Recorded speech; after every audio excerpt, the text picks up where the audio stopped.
Breaking news, kakasuhan ng Converge Management ang kanilang magiging franchise player sana na si Shawnee Winston dahil sa breaching of contract. Inantay raw siya ng team na maglaro sa Cagayawan Davao Games pero ayon kay Delta Pineda, ayaw raw ni Shawnee Winston na maglaro sa Converge at gusto rin daw niyang umalis ng bansa o lumipat ng ibang PBA teams. Pero mukhang sasabit siya sa kasong to. Tara! Balak ni Gov Delta Pineda na kasuhan si Shawnee Winston dahil sa hindi niya pagsipot sa Cagayawan Festival Games na ginanap sa Davao. Sa Davao kasi sinimula ng pre-season ng PBA pero bago pa man nangyari ang pre-season na yan, nagtaka na ang Converge Management kung bakit di na nagpa-practice si Shawnee Winston sa kanila ng ilang araw since nung nakauwi siya ng Pinas galing US. Kung pagbabasehan natin yung sinabi ng spin tungkol sa kanya, hindi daw niya nagustuhan ang in-offer ng Converge sa kanya. Sabi ni Winston nakakadismaya raw at nung mga nakaraang buwan nagpahayag din siya ng kanyang interes na maglaro sa labas ng bansa which actually hindi naman basta-basta mangyayari yan dahil ang Converge maghahanap ng paraan para lang pagbayaran ni Shawnee ang desisyon niya. Bali ganito yan, inilatag ng Converge ang kanilang offer kay Shawnee bago pa mag-expire at ang kontrata niya may 27 days pang natitira bago tuluyang mapawal ang visa. At base sa UFA rules, as long as may offer pa sa mother team mo, pwede mo itong tanggapin, pwede din hindi. At sa mismong rule na yan nakakita ng butas ang Converge para makasuhan si Shawnee.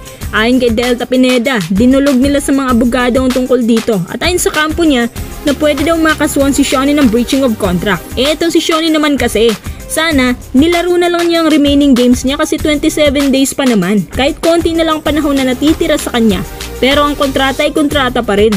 Halos isang buwan pang may visa yan eh. Depensa naman ni Shawnee, may injury daw siya kaya hindi makakalaro. Pero ayon kay Gov Delta, wala siyang injury. Sadyang ayaw lang niya mag-practice at ayaw niya talaga maglaro. Ayon sa abogado ni Gov Delta, kapag hindi siya naglaro kahit sa pre-season lang, may damages pang babayaran si Shawnee depende sa severity ng breach. Naniniwala naman ng Converge na isa rin tong uri ng pambablackmail para talaga makapag-sign si Shawnee ng fresh contract na may mas malaking sahod kumpara sa unang offer nila. At klarong-klaro naman dyan na gusto ni Shawnee ng mas malaking sahura na may malaking bonuses na mag-e-exceed raw sa salary cap ng PBA. Ang Converge ay sumusunod lang naman sa sahod na pinapatupad sa PBA. 420,000 kada buwan ang veteran contract at yan din daw ang tinatanggap niya kada buwan. Pero naisip din ni Shawnee na mas deserve niya makatanggap ng malaking sahod dahil sa value na meron siya. Base sa stats niya galing sa PBA.ph, siya nagka-coverage ng 16 points, 4.2 rebounds, 2.9 assists per game. Kumbaga, gusto niyang bayaran siya ng naayon sa kanyang abilities at performances. Pero iginiit ni Delta Pineda na hindi pwede, susunod daw sila sa salary cap. Dahil yun lang din daw ang kaya ng budget nila. Hindi naman daw sila gaya ng SMC teams na sobrang established na sa PBA at may malaking budgeting.